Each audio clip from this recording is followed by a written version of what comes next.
Extending the deal for another 3 years, the Guam International Airport Authority getting the green light from senators during session today. Lawmakers passing Bill 130, allowing the airport to continue to work with the $154 million master concessionaire contract between the agency and Lotte Duty Free. The bill getting a total 10 votes. Speaker Teresa Lahi and her colleagues Senators Chris Barnett and Joanne Brown were the only ones to vote against it. Senators Amanda Shelton and Sabina Perez were excused. Cautious, I guess. I think when we're putting ourselves as a legislature right dab in the middle of a procurement, every word that we say might have an impact on that litigation.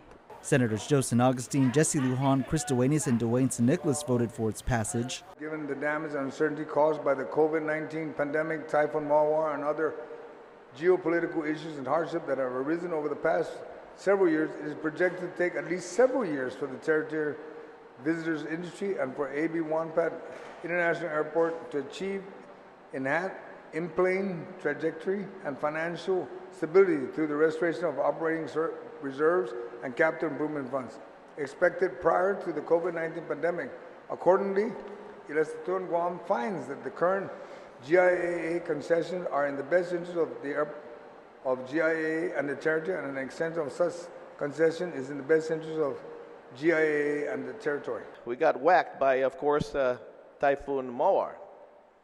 We all have seen and are very much aware of the catastrophic damage Typhoon Mawar has done to our island. The airport was not spared. We've all seen in social media during the typhoon or afterwards all that water that was gushing from the second floor all the way down. And to date, a lot of their equipment, their elevators, escalators are still inoperable. In any other circumstance, of course, we will always want to ensure that competitive bids are issued. But we have had basically, for certain, 2.5 years of almost no movement within the airport. And just as we were starting to recover, a massive typhoon. We should be more proactive when it comes to supporting our businesses.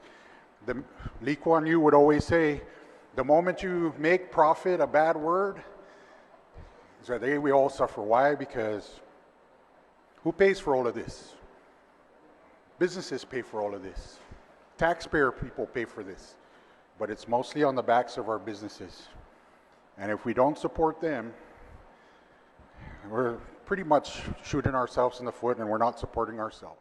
As we reported, Lotte called the extension critical. Longtime master concessionaire duty-free shoppers sued the airport when it awarded the contract to Lotte 10 years ago. The case still caught up before the courts. It's also in part why Speaker Chalahi voted no. I know that if I speak, some people will stand up after me and probably attack me for saying these things. But I have nothing personal in this game. And I'm just trying to do what my job is here, and that is to be very critical. When the legislature wants to put itself in the middle of litigation, first of all, when the legislature wants to dictate the terms of procurement,